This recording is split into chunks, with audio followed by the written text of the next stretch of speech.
Hello, এখন হলো time 8টা বাজে, সন্ধ্যে 8টা। ঠিক আছে, তো তোমাদের সবাইকে গুড ইভিনিং। আর আজ দেখো আমি কি করছি, বোতল নিয়েছি কতগুলো, আর নিয়েছি এখানে ন্যাপথলিন। ঠিক আছে, ন্যাপথলিন নিয়েছি, কি করবো বলো তো, শরবত করবো। ন্যাপথলিন দিয়ে শরবত বানাবো, হেভি খেতে টেস্ট। ঠিক আছে, তো দেখো আমি কি করে শরবত করছি।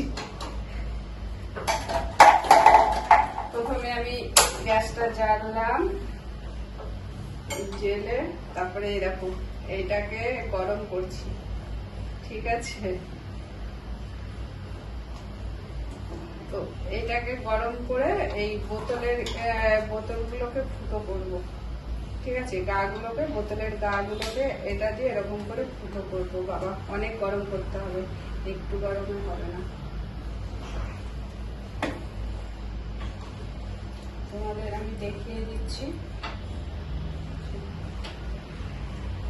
হ্যাঁ, হয়েছে। এরকম ফুটো করবো, এরকম এরকম করে পুরো বোতলগুলোতে এটাতে গরম করে করে এরকম করে করে ফুটো করবো। অনেক গরম করতে হবে, টাইম লাগবে, অনেক টাইম লাগবে।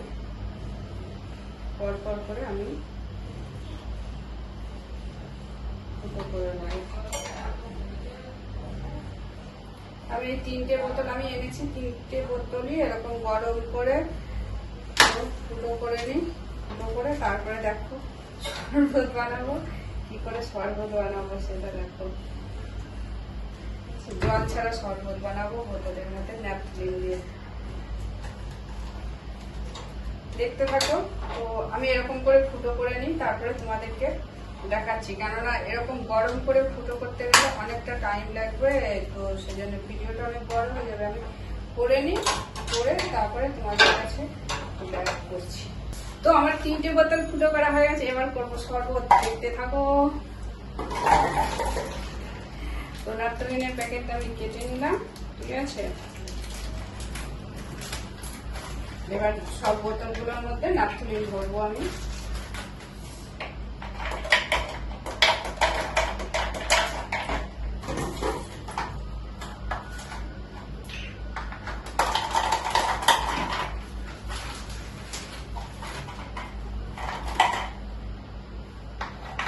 না কতটা ভালো, যদি ভালো হয় তাহলে আর এক প্যাকেট কিনতে হবে আমাকে ন্যাপথলিন।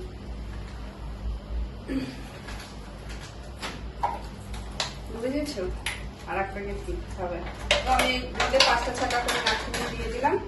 ঠিক আছে, এরপরে এর মধ্যে জল দিয়ে দেবো, হয়ে যাবে ন্যাপথলিনের শরবত, তাই তো।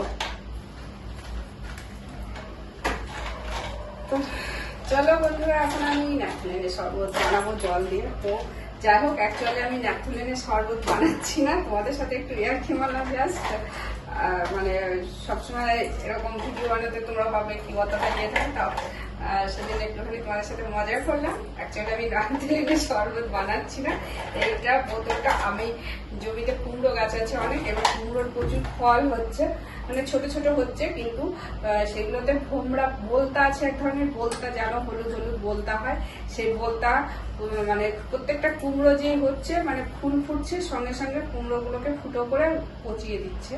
যেহেতু পোকা হয়ে যাচ্ছে সেজন্য প্রচুর কুমড়ো, প্রচুর, এতদিন ওরা প্রচুর কুমড়ো হয়ে যেত, কিন্তু ওরকম হয়ে যাচ্ছে। এবার আমি বাড়িতে বললাম বাবাকে আর মাকে, তো বাবা মা বললো ন্যাপথলিন কিনে নিয়ে আয় বাজার থেকে ভালো, আর বোতল এরকম জলের বোতল, থামস আপ, পেপসির বোতল ফুটো ফুটো করে এর মধ্যে ন্যাপথলিন ভরিয়ে দিয়ে ভরে তারপরে গলায় একটা দড়ি বাঁধবো, দড়ি বেঁধে কোনো লাঠি কোনো কিছুর সাথে এরকম হ্যাঙ্গিং করে দেবো। আর এই যে ফুটো করা আছে এর মধ্যে থেকে যে ন্যাপথলিনের গন্ধগুলো বেরোবে, তার জন্য পোকাগুলো আসবে না। তো আমি 3টে করে নিয়েছি এরকম। কালকে সকালবেলায় যাবো জমিতে, গিয়ে এইগুলোকে শিফট করবো, মানে লাগিয়ে দিয়ে আসবো। দেখি কতটা কাজ সাকসেসফুল হয়, জানি না কতটা সাকসেসফুল হবে। যাই হোক, এটাই করবো আর কি। এখনো আমি সন্ধ্যেবেলায় চাটা খাইনি, এইসব করেছি। ছেলেকে নিয়ে একটু স্কিনের ডাক্তারের কাছে গেলাম, ওর হেয়ার ফল হচ্ছে সেই জন্য। এবার এই কাজটা করলাম, এবার আমার এখনো চা খাবো, আর অনেক কাজ আছে। দেখো, কালকে বোতলে যেগুলো ভরলাম এরকম করে দিয়ে দিয়েছি কুমড়ো গাছে। এই যে কুমড়োগুলো হচ্ছে, তাহলে পোকা লেগে বসবে না। কত কুমড়োর ফুল কিন্তু একটা কুমড়ো হচ্ছে না, তাই আমি এরকম করে বোতলে দিয়ে দিলাম। যদি হয় কুমড়োগুলো, অনেক কুমড়ো জ্বালিয়েছি, হচ্ছে না, পচে পচে যাচ্ছে সব, তাই দিয়ে দিলাম। বাগানটা প্রচুর ঘাস হয়েছে, এত ঘাস হয়েছে না। পেঁপেগুলো পেকেছে, আর আমার এই পেঁপেগুলো এত টেস্টি, পেঁপেগুলো মানে প্রচন্ড টেস্ট, এত মিষ্টি আর খেতে খুব টেস্ট। আরও দেখলাম অনেকগুলো পেকে আছে, এই দুটো পেকেছে, আর একটা গাছে অন্যরকম ধরনের পেকেছে, ওগুলো আনা হয়নি, এই দুটো নিয়ে এসেছি পেঁপে। আর কতগুলো নোটে শাক নিয়ে এসেছি, দেখো নোটে শাকগুলো বাছবো, রাতে বেছে রাখবো, তাহলে সকালবেলায় ভাবছি কালকে রান্না করা যাবে। কেননা এখন যদি আমি না বেছে রাখি না, তাহলে আর আমি রান্না করতে পারবো না সকালে। ঠিক আছে, তো ন্যাপথলিনের শরবত তোমাদেরকে দেখালাম কেমন করে বানিয়েছি। আর এবার শাক বাজবো, চা করবো। চলো টাটা, তোমরা সবাই ভালো থেকো, সুস্থ থেকো। চলো টাটা, বাই বাই।